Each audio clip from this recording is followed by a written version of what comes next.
Welcome back, everyone. So today we are going to be looking at the 2024 Journey Guide, Farming Guide, whatever you want to call it, for Star Wars Galaxy of Heroes. This is a selection of squads and ships that I put together for us to get underway for 2024 and what we should be focusing on to advance our roster inside of Star Wars Galaxy of Heroes. Anyway, let's not waste any time. Let's jump in here and let's break down all these squads and what we should be working on for 2024. All right, so here we are inside of Star Wars Galaxy of Heroes, and we are on my bigger account. This is my SWGOH Red Baron account. I've got a lot of things unlocked on this account. It is almost 9 million galactic power at the moment. So let's pop up here real quick. I think it's right at 9 million, 8.9 million. But the squads we're going to be looking at today are some really nice ones that are going to help advance our roster. It's going to get his father inside the game, helps counter some things that we might not normally be able to counter. It's going to help us work towards getting not one, but actually 3 Galactic Legends in the year as well, and also some really nice ships as well. In the event that you're not able to get the Leviathan unlocked, we are going to work our way towards another ship as well, because ships play an important factor when it comes to GAC, and not only that, territory wars as well. But let's go hit that through here. Let's break it down for you, and let's show you everything that we should be working on for 2024. These are just my personal recommendations for a 2024 farming guide, and one of the first ones right off the bat I think everyone should be working on is the fact of getting the Inquisitorius up. The Inquisitors are an amazing group of squad members that once you get them all unlocked, you'll be able to get the Grand Inquisitor unlocked. If you're inside of a guild that is doing successfully the Rise of the Empire, you can get the Third Sister unlocked as well. So one of my goals, as I stated, is to get a really nice Inquisitor squad up. Since we are doing Rise of the Empire, I've already gotten my Third Sister to 7 stars. If you're not in a guild that is able to get Third Sister shards, you can still work on getting the Grand Inquisitor unlocked. The Grand Inquisitor, even though, you know, the Third Sister is a much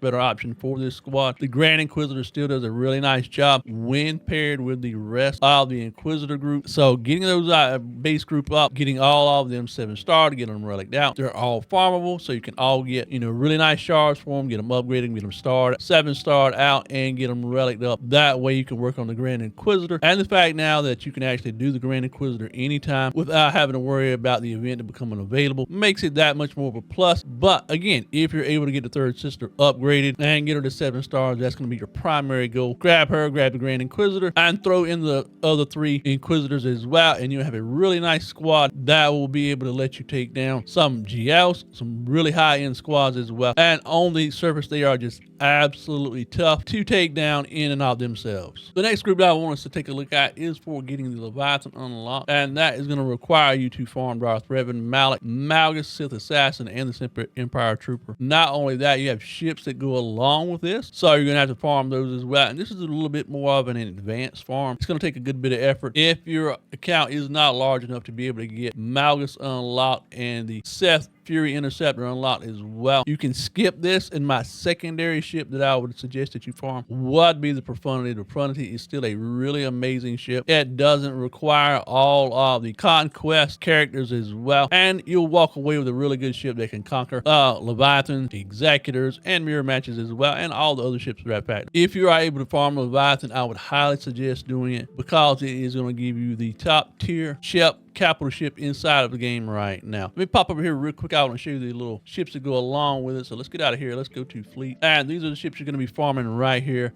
These are the ones that go along with Leviathan once you get it unlocked. Let me click on this here real quick, and that way we can see the full list. So we got to get the B-28. We got to get it farmed up. We got to get a TIE Dagger farmed up. On this account, you haven't noticed as well, I do not have my TIE Dagger, my Mark 6 Interceptor. I do not have my Fury Class Interceptor unlocked either.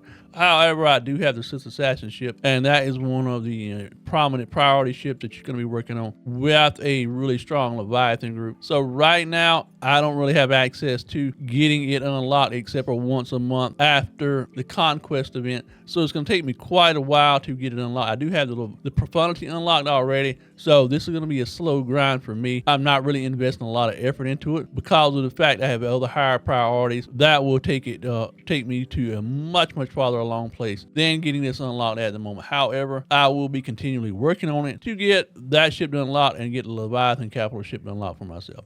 So let's go back to squads real quick, and we'll go back down the list, and we'll show you some more that we should be working on as well. So we talked about the Leviathan and getting those squad members up, getting the pilots upgraded as well. So once you're able to do that, and if you are able to do that, go ahead and get that done. But another group we're going to be looking at is for Cal, and this is getting Jedi Knight Cal unlocked. Jedi Knight Cal requires a little bit of effort. The event only comes around every so often, so getting these characters upgraded is going to take a little bit more effort on your part. One thing about farming Jedi Knight Cal is that he can be used in a number of different situations. In the event that you have Jedi Master Luke unlocked, he works really well there. He also works with a host of other squads as well. Not only that, you can use the low Cal Kestis in groups with Rey. So with the light speed bundles that we were able to get, if you picked up one and you were able to get Rey unlocked, Cal Kestis works really good in that group. If you don't have Rey unlocked, or if you don't have a Galactic Legend at this point, you can use him in conjunction with Sarah Junda. Again, all these characters are farmable now. So Marin, Saw Gerrera, Tarful, all of those can be farmed. So you can spend as much effort or as little effort in it as you want to, and you end up with some really nice squad groups that you can use for GAC, and not only that, for Territory Wars also. Our next group that we're going to be looking at is for Jedi, and if you don't have Jedi Knight Luke unlocked already, I'm actually working on my 8.2 million account. I've got him unlocked recently, and I'm slowly upgrading him to higher relic levels. But getting Jedi Knight Luke unlocked is going to help you in a lot of different ways, because it's going to give you access to 3 Galactic Legends. It's going to give you access to Jabba. It's going to give you access to Jedi Master Luke, and not only that, it's going to give you access to our newest Galactic Legend as well, and that is Leia. So getting him upgraded, so if you don't have him unlocked, or if you don't have the Rebel group unlocked to be able to do it, I would highly recommend still working on CLS, 3PO, Han Solo, Chewbacca, and 3PO and Chewie, because all of those are going to be taking a huge part inside of getting 3 really nice Galactic Legends unlocked, and it's going to work you a long ways toward upgrading your roster inside of the game. So the final one that we're going to be looking at that I've actually got in this list is for Boss Nass. Gungans have been unlocked in the game. We've added a new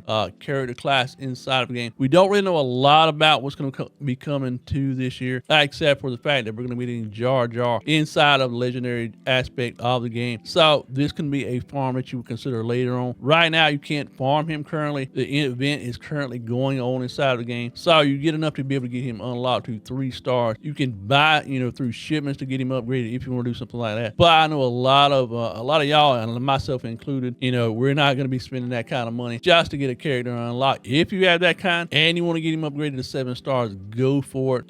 It's a huge investment that you'll be doing for the future. So we really don't know how this squad is going to play out in the future. How Jar Jar is going to factor into the Gungan group. Will it be a really strong group? What will it be able to counter? And who will it be able to counter as well? All right, so let's actually jump over to the journey guide real quick. So let me get out of here. Let's go to the journey guide, and we'll go over some things that we were talking about as far as the actual 3 Galactic Legends that will be in your roster hopefully by the end of this year. So that's why we're here. So the 3 Galactic Legends that we're going to be looking at are based around that Rebel group, CLS. So the first one we're going to be looking at is right here. It's going to be JML. JML's requirements are pretty simple, and a lot of these overlap inside of JML's group, inside of Jabba's requirements, and also Leia's as well. So getting this group upgraded, getting Jedi Knight Luke Skywalker unlocked, we got Han Solo, Chewbacca, the Rebel Y-Wing, which we can in the event that you don't have access to getting the Leviathan unlocked. The Rebel Y-Wing is a requirement for the Profundity. So getting that Rebel Y-Wing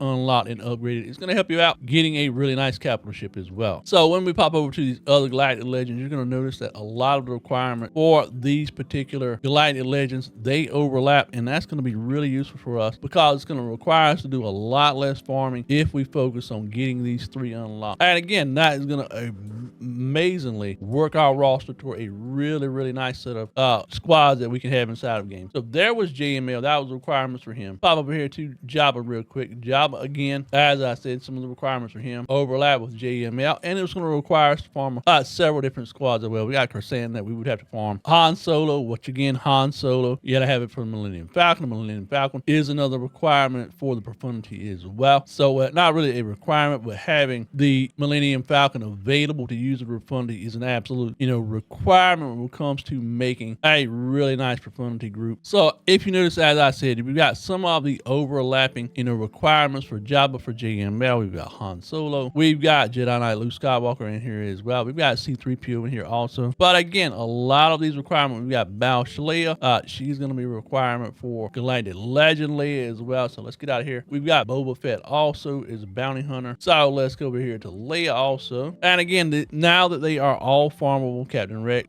Princess Nisa, all of these, again, Lando Calrissian is another one of those that overlap. These are going to be useful. Again, R2-D2 is another one. Captain Han Solo. All of these are going to get you progressed farther till getting her unlocked. We've got Boushh Leia in there, 3PO and Chewie. That is a common name for them, but 3PO and Chewie. Then we've got CLS also. So if you notice, a lot of these squad members and a lot of the prerequisites to getting Leia unlocked, they all coincide with all of these Galactic Legends. So you're going to end up with a easy farm in the future. Start getting 3 Galactic Legends for your roster. This may seem like an overwhelming amount of farms going on at the exact same time, but believe it or not, you really should have more than one farm going on at any given time. If you're farming a Galactic Legend, you shouldn't just be farming those specific prerequisites. There should be some other things you should be farming as well. Let me scroll down here to the bottom real quick, that way I can show you the profundity. So as I stated, if you're not going to be able to have access to getting the Leviathan unlocked, that you don't have a big enough roster, if it's not above 4 million, do I be able to do the event after Conquest ends? Do I get those Conquest characters unlocked, like Malgus, getting his ship unlocked and things like that? You can skip going for the Leviathan right now, because by the time you do all these things that I'm showing you in today's video, it's going to give you a really nice roster around 4 million. You'll be able to beat Conquest relatively easy, and you'll be able to get ships unlocked that you need for our future inside of the game as well. So like I said, back on profundity as well, a lot of the requirements for it are going to also overlap with Galactic Legends as well. So honestly, if you don't have access to the ships for the Leviathan, I would highly recommend getting profundity unlocked. As you can see right now, I'm only at 5 of 7 stars, 45 of 85. Also, another recommendation I would do as well is that working on your ships, that's going to be your primary income source when it comes to getting shards inside of the game. Let me show you how many shards I've got right now. And I've actually spent no money on this account, probably in, I know, at least 6 months. But right now, I currently have 6,740 crystals. I had almost 10,000, but I've spent quite a bit in the progress of working on getting Leia unlocked. My current journey that I'm working on is getting her unlocked. Let me show you my character list real quick. So those are the current farms that I'm currently working on right now at the top. Malgus, some Night Sister work as well. Zori, because the event is going on. Getting Cal Kestis unlocked. Getting Ben Solo unlocked because I have access to that. But my main journey guide right now is going to be working on getting Lord Vader unlocked. So right now I've got at least 2 Galactic Legends I'm working on farming. Not only that, some minor characters or minor tunes in there as well that I'll be working on also to be able to progress me towards a potential another Galactic Legend, and some really nice squads also. Like I said, this is just my recommendations for a 2020 farming guide. I would also recommend as well, like I said, we've got so much available to us right now with the changes that have been made to the game that it makes it actually quite easy to farm Galactic Legends now. If you're able to have access and actually want to spend money on the game, you can, because all the light speed bundles that are available inside of the game. It basically comes down to, somebody gifting you some of the light speed bundles, that way you can get Rey, SLKR, and some of the other ships as well that are going to progress you, in your roster. But again, this is just really that easy when it comes to farming. I know it may seem overwhelming to you, but if you sit down, break down what you want to farm, it's going to help you immensely when it comes to advancing your roster inside of the game. But anyway, these are my recommendations for 2024 for your roster. If you have any suggestions, leave it down below what you would think you would want to farm, or what I may have missed inside of this video that I should be farming for 2024, and maybe help somebody else down in the future as well. But anyway, until next time, much love, peace out, and we'll see you soon.